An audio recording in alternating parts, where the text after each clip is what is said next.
नमस्कार दोस्तों, स्वागत है आप सभी का हमारे YouTube चैनल ज्ञान कामना पर। तो दोस्तों, आप सभी के लिए राजस्थान कर्मचारी चयन बोर्ड आयोग से एक लेटेस्ट अपडेट है वो लेकर आया हूं। और लेटेस्ट अपडेट ये है कि राजस्थान कर्मचारी चयन बोर्ड आयोग के द्वारा कंप्यूटर अनुदेशक भर्ती 2022 का आज नोटिफिकेशन या फिर विज्ञप्ति है वो जारी कर दिए। जी हां दोस्तों, इस वीडियो में मैं आपको बताऊंगा कि कंप्यूटर अनुदेशक भर्ती की टोटल पोस्ट क्या रखी गई है, क्या इसकी योग्यता रखी गई है, आवेदन कब से शुरू होंगे और सिलेबस में क्या क्या आने वाला। कहने का मतलब ए से लेके जेड तक पूरी जानकारी इस वीडियो में मैं आपको बताने वाला हूं। मेरे साथ वो आप बने रहे। तो चलिए वीडियो को शुरू करते हैं। तो दोस्तों, जैसा कि आप सभी को पता है कि लंबे समय से हमारे काफी सारे साथी हैं वो केवल इसी बात का इंतजार कर रहे थे कि आखिरकार राजस्थान में कंप्यूटर अनुदेशक भर्ती के लिए नोटिफिकेशन वो कब तक जारी किया जाएगा। तो दोस्तों, आज आप सबका इंतजार खत्म हो गया है, क्योंकि राजस्थान कर्मचारी चयन बोर्ड आयोग के द्वारा आज यानी 1 फरवरी 2022 को बेसिक कंप्यूटर अनुदेशक और वरिष्ठ कंप्यूटर अनुदेशक भर्ती के लिए विज्ञप्ति हो जारी कर दिए। यहाँ पे बेसिक कंप्यूटर अनुदेशक और वरिष्ठ कंप्यूटर अनुदेशक के लिए अलग अलग पोस्ट हैं यहाँ पे जारी की गई हैं। चलिए सबसे पहले अपन पोस्ट की बात कर लेते हैं। तो दोस्तों, आप हमारी स्क्रीन पे यहाँ पे देख सकते हो कि बेसिक कंप्यूटर अनुदेशक के लिए गैर अनुसूचित क्षेत्र यानी नॉन टीएसपी एरिया के लिए टोटल 8,974 पोस्ट हैं वो रखी गई हैं। इसके अलावा अनुसूचित क्षेत्र यानी टीएसपी एरिया के लिए 888 पोस्ट रखी गई। इस तरह से कुल मिला के बेसिक कंप्यूटर अनुदेशक की टोटल जो पोस्ट हैं वो 9,862 वो रखी गई। और इसी तरह से वरिष्ठ कंप्यूटर अनुदेशक की नॉन टीएसपी एरिया के लिए 282 पोस्ट रखी गई है। इसके अलावा टीएसपी एरिया के लिए 13 पोस्ट रखी गई है।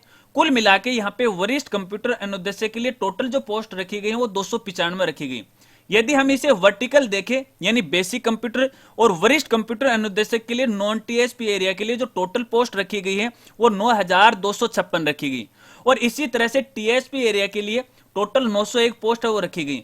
कुल मिला के बात यह है कि बेसिक कंप्यूटर और वरिष्ठ कंप्यूटर अनुदेशक की टोटल जो पोस्ट है वो 10,157 है, यानी 10,157 पर यह भर्ती वो होने वाली है। तो दोस्तों, ये तो रही पोस्ट की बात। अब बात करते हैं अपन योग्यता की। तो दोस्तों, यहाँ पे बेसिक कंप्यूटर अनुदेशक और वरिष्ठ कंप्यूटर अनुदेशक के लिए अलग अलग शैक्षणिक योग्यता वो रखी गई है। तो चलिए सबसे पहले मैं आपको वरिष्ठ कंप्यूटर अनुदेशक पद के लिए शैक्षणिक योग्यता के बारे में बता देता हूं। तो आप यहाँ पे देख सकते हैं शैक्षणिक योग्यता वो कुछ इस तरह से वो रखी गई है। मास्टर इन इंजीनियरिंग यानी एमई, या फिर master in technology in computer science यानी एमटेक, या फिर इंफॉर्मेशन टेक्नोलॉजी यानी आईटी, या फिर इलेक्ट्रॉनिक कम्युनिकेशन इंजीनियरिंग यानी ईसीई, या फिर इलेक्ट्रिकल इंजीनियरिंग यानी डबल ई, या फिर इलेक्ट्रिकल इलेक्ट्रॉनिक्स इंजीनियरिंग यानी ट्रिपल ई, या फिर इलेक्ट्रॉनिक्स टेलीकम्युनिकेशन इंजीनियरिंग यानी ईटीई, या फिर इलेक्ट्रॉनिक्स इंस्ट्रूमेंटेशन इंजीनियरिंग यानी ईआईई। इसके अलावा एमएससी इन कंप्यूटर साइंस यानी सीएस, या फिर इंफॉर्मेशन टेक्नोलॉजी आईटी। इसके अलावा मास्टर इन कंप्यूटर एप्लीकेशन यानी एमसीए, या फिर बी लेवल या फिर सी लेवल। इसके अलावा इसके समकक्षता की जो भी योग्यता है वो यहाँ पे रखी गई है।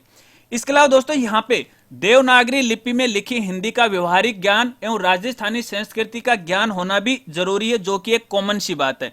तो ये तो है वरिष्ठ कंप्यूटर अनुदेशक पद के लिए शैक्षणिक योग्यता। चलिए अब अपन बात करते हैं यहाँ पे बेसिक कंप्यूटर अनुदेशक पद के लिए शैक्षणिक योग्यता के बारे में। तो दोस्तों, यहाँ पे जो योग्यता रखी गई है वह ग्रेजुएट एंड ए लेवल या फिर पीजीडीसीए में मिनिमम 1 ईयर का डिप्लोमा आपके पास होना चाहिए।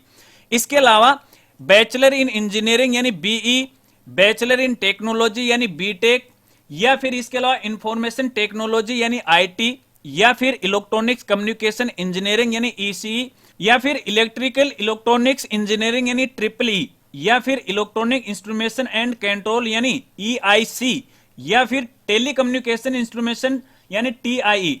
इसके अलावा बीएससी इन कंप्यूटर साइंस यानी सीएस आईटी है वो भी हो सकती है।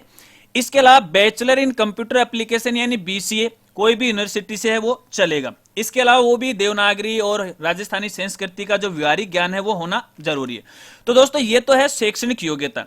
अगर इस प्रकार की आपके पास शैक्षणिक योग्यता है तो आप इस भर्ती के लिए पात्र हैं। चलिए, इसके अलावा अगर अन्य योग्यताओं की बात करें तो वो कॉमन सी योग्यताएं हैं, जैसे आपका जो स्वास्थ्य है वो ठीक होना चाहिए, आपका जो चरित्र है वो ठीक होना चाहिए। चलिए अब अपन बात करते हैं यहाँ पे एज की कि भर्ती के लिए क्या क्या एज है वो रखी गई है। तो दोस्तों, इस भर्ती के लिए जो एज रखी गई है वो 18 वर्ष से लेकर 40 वर्ष के बीच में वो रखी गई है। और एज की जो काउंटिंग है वो 1 जनवरी 2023 को है वो की जाएगी। यानी आपकी जो आयु है, आपकी जो एज है, वो 1 जनवरी 2023 तक ना तो 18 वर्ष से कम होनी चाहिए और ना ही 40 वर्ष से वो ज्यादा होनी चाहिए। यदि इसके बीच में है तो आप इस भर्ती के लिए पात्र हैं। इसके अलावा गवर्नमेंट के नियमानुसार आयु में जो छूट दी गई है वो छूट भी यहाँ पे लागू है। यहाँ पे अगर अपन बात करें जनरल कैंडिडेट के लिए, तो यहाँ पे देखिए जनरल कैंडिडेट महिला अभ्यर्थियों के लिए यहाँ पे 5 वर्ष की वो छूट दी गई है। इसके अलावा SC ST अन्य पिछड़ा वर्ग यानी OBC है, आर्थिक रूप से कमजोर वर्ग के लिए यहाँ पे 5 वर्ष की वो छूट दी गई है। इसके अलावा SC ST OBC अन्य पिछड़ा वर्ग या फिर आर्थिक रूप से जो कमजोर हैं और महिला वर्ग की जो अभ्यर्थी हैं जो कि राजस्थान की निवासी हैं, उनके लिए यहाँ पे 10 वर्ष की वो छूट दी गई है। और दोस्तों आपकी जानकारी के लिए बता दूं, ये जो 5 वर्ष की यहाँ पे छूट दी गई है वो महिलाओं के लिए दी गई है और राजस्थान की महिलाओं के लिए यहाँ पे 10 वर्ष की वो छूट दी गई है। इस बात को भी आपको ध्यान रखना है। इसके अलावा नियमानुसार जो एक्स सर्विसमैन है उनको यहाँ पे छूट है वो दी जाएगी। तो चलिए दोस्तों अब अपन आवेदन की बात कर लेते हैं कि इस भर्ती के लिए आवेदन वो कब से वो भरे जाएंगे। तो दोस्तों जैसे कि आप सभी को पता है कि विभाग के द्वारा आज यानी 1 फरवरी 2022 को नोटिफिकेशन जारी किया गया है। तो फिलहाल तो देखिए आवेदन वो शुरू नहीं हुए और आवेदन करने की जो डेट रहेगी वो 8 फरवरी 2022 से लेके 9 मार्च 2022 रात 12 बजे तक है वो रहेगी। और आवेदन है वो केवल और केवल ऑनलाइन है वो स्वीकार किए जाएंगे और आवेदन है वो SSO ID के माध्यम से वो भरे जाएंगे। यदि आपने अभी तक SSO ID नहीं बनाई है तो इसके लिए भी हमने एक अलग से वीडियो है वो बना रखा है, अगर आप देखना चाहो तो देख सकते हो। वीडियो का लिंक वीडियो के डिस्क्रिप्शन में और इसी वीडियो के लास्ट में एंड स्क्रीन में वो मिल जाएगा। तो चलिए दोस्तों अब अपन आवेदन फीस की बात कर लेते हैं कि आवेदन भरने के लिए विभाग के द्वारा क्या फीस है यहाँ पे रखी गई है। तो दोस्तों आप यहाँ मेरी स्क्रीन पे देख सकते हैं सामान्य वर्ग यानी जनरल कैटेगरी और इसके अलावा क्रिमिलियर श्रेणी के अन्य पिछड़ा वर्ग यानी OBC कैंडिडेट हैं उनके लिए यहाँ पे 450 रुपए फीस है वो रखी गई है। इसके अलावा राजस्थान के नॉन क्रिमिलियर श्रेणी के पिछड़ा वर्ग यानी OBC वर्ग, इसके अलावा अति पिछड़ा वर्ग और आर्थिक रूप से कमजोर वर्ग के आवेदकों के लिए यहाँ पे 350 रुपए रखी गई है। इसके अलावा समस्त विशेष योगजन यानी जिसमें विकलांगता का दोष है और इसके अलावा राजस्थान के SC ST जो कैंडिडेट हैं उनके लिए यहाँ पे 250 रुपए फीस है वो रखी गई है। लेकिन दोस्तों यहाँ पर भी एक जानकारी आपको देना चाहूंगा कि यदि आपके पारिवारिक की जो आय 2.5 लाख रुपए से कम है तो ऐसे आवेदकों के लिए भी यहाँ पे 250 रुपए फीस है वो रखी गई है। इसके अलावा दोस्तों यहाँ पे एक और जानकारी आपको देना चाहूंगा, देखिए राजस्थान के अलावा अन्य राज्य के जो भी साथी हैं उनके यहाँ पे जो सामान्य वर्ग की यानी जनरल कैटेगरी की जो फीस है यानी 450 रुपए फीस है वो यहाँ पे लगने वाली है। तो दोस्तों ये तो रही फीस की बात। चलिए अब बात कर लेते हैं अपन परीक्षा के दिन की, यानी ये परीक्षा कब तक आयोजित होने वाली है। तो दोस्तों देखिए फिलहाल तो ये विज्ञप्ति वो जारी की गई है। फिलहाल यहाँ पे एग्जाम की डेट के बारे में कोई भी जिक्र नहीं किया है, लेकिन यहाँ पे देखिए एक संभावित मंथ है, माह है, वो बताया गया है कि इसकी जो परीक्षा है लगभग यहाँ पे मई जून 2022 में होने की संभावना है। यदि हालात ठीक रहे, कुछ भी नहीं रहा तो शायद ये हो सकती है। और फिर भी तो आपको पता है कि अपने राजस्थान में भर्तियों में क्या मामला चल रहा है, किस तरह की धांधलियां चल रही हैं, तो शायद हो या नहीं हो। लेकिन फिलहाल अपन जो संभावित तिथि है वो मई जून के अंदर ही है वो मानेंगे, तो आप मई जून को आधार मानकर अपनी तैयारी है वो कर लीजिएगा। तो दोस्तों ये तो रही परीक्षा तिथि के बारे में जानकारी। चलिए अब अपन बात करते हैं सिलेबस के बारे में, क्योंकि बहुत सारे साथी ये जरूर जानना चाहेंगे कि विभाग के द्वारा बेसिक कंप्यूटर अनुदेशक और वरिष्ठ कंप्यूटर अनुदेशक के लिए क्या सिलेबस रखा गया है, यानी परीक्षा के अंदर क्या क्या आने वाला है। तो दोस्तों विभाग ने अपनी विज्ञप्ति के साथ ही इस भर्ती के लिए सिलेबस वो जारी कर दिया। आप स्क्रीन पे देख सकते हैं कि काफी लंबा चौड़ा सिलेबस है यहाँ पे जारी किया है, इसलिए इस वीडियो में मैं आपको डिटेल से तो इस सिलेबस के बारे में जानकारी नहीं दे सकता, लेकिन फिर भी मोटे तौर पे आपको मैं जरूर बताऊंगा। और डिटेल से सिलेबस के बारे में जानने के लिए दोस्तों आपको ये PDF फाइल वो डाउनलोड करनी पड़ेगी। और PDF फाइल कहां से डाउनलोड कर सकते हो इसकी जानकारी वीडियो में मैं आगे आपको बता दूंगा। चलिए सबसे पहले अपन यहाँ पे मोटे तौर पे सिलेबस के बारे में बात कर लेते हैं। तो दोस्तों यहाँ पे देखिए बेसिक कंप्यूटर अनुदेशक और वरिष्ठ कंप्यूटर अनुदेशक है, यहाँ पे दोनों के लिए यहाँ पे 2 पेपर होने वाले और लगभग दोनों का जो सिलेबस है वो एक जैसा ही है, कोई ज्यादा अंतर यहाँ पे नहीं है। और यहाँ पे जो प्रत्येक जो पेपर है वो 100 नंबर का होगा। कहने का मतलब है फर्स्ट और सेकंड पेपर कुल मिला के यहाँ पे 200 नंबर के होने वाले। अगर अपन यहाँ पे पेपर फर्स्ट की बात करें तो पेपर जो फर्स्ट है वो 100 नंबर का होगा। 100 ही क्वेश्चन इस पेपर में आने वाले हैं और 2 घंटे का समय है आपको यहाँ पे मिलने वाला है। और इसी के साथ फर्स्ट पेपर में नेगेटिव मार्किंग होगी जो कि 1/3 यानी 25% होगी। चलिए अब बात करते हैं अपन यहाँ पे सेकंड पेपर की। अब दोस्तों जिन साथियों ने या जिन कैंडिडेट ने फर्स्ट पेपर क्वालिफाई कर लिया है तो वो सेकंड पेपर के लिए एलिजिबल होंगे।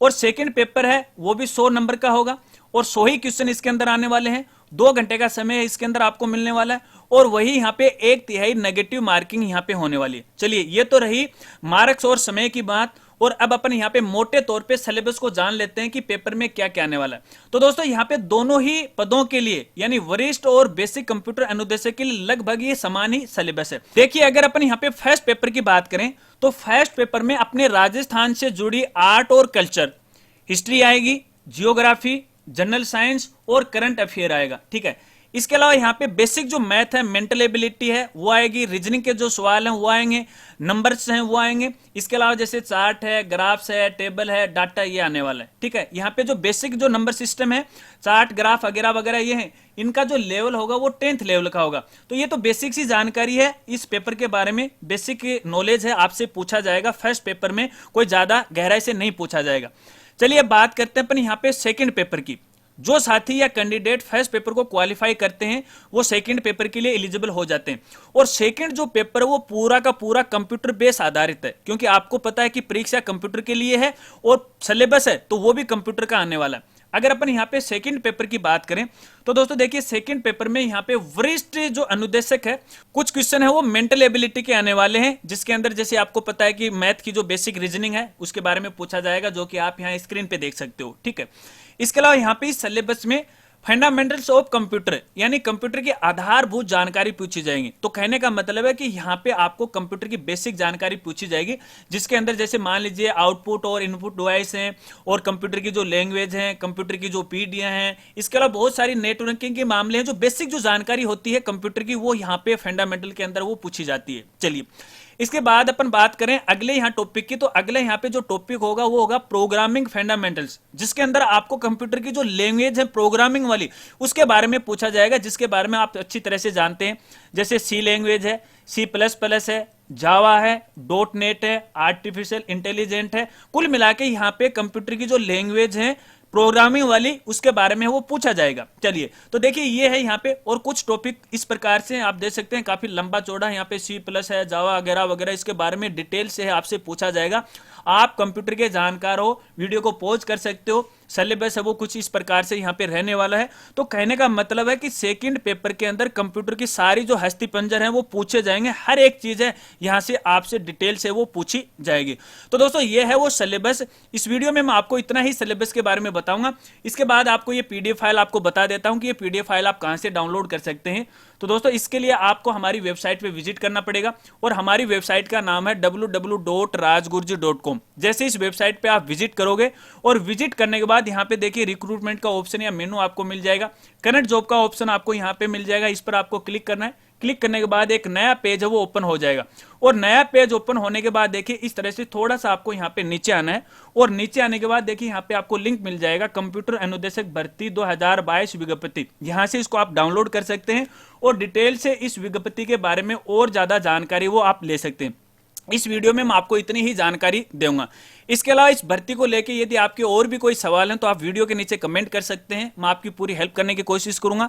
और वीडियो और जानकारी यदि आपको अच्छी लगी हो तो यार इस वीडियो को लाइक जरूर करना, वीडियो को शेयर करना, और चैनल पर पहली बार आए और अभी तक चैनल को सब्सक्राइब नहीं किया तो चैनल को भी जरूर सब्सक्राइब करना। सब्सक्राइब करने के बाद बेल आइकन दबाना, और नोटिफिकेशन है उसे भी ऑन कर लेना, ताकि इसी प्रकार से नई नई वीडियो की जानकारी आपको मिलती रही। और दोस्तों जैसे ही इस भर्ती को लेकर ऑनलाइन आवेदन फॉर्म शुरू होंगे तो आने वाली वीडियो के अंदर मैं आपको जरूर बताऊंगा। इसलिए यदि आपने अभी तक चैनल सब्सक्राइब नहीं किया तो चैनल को आप सब्सक्राइब करना मत भूलिए। तो मिलते हैं फ्रेंड्स अगली एक नई वीडियो के साथ, तब तक के लिए जय हिंद, जय भारत।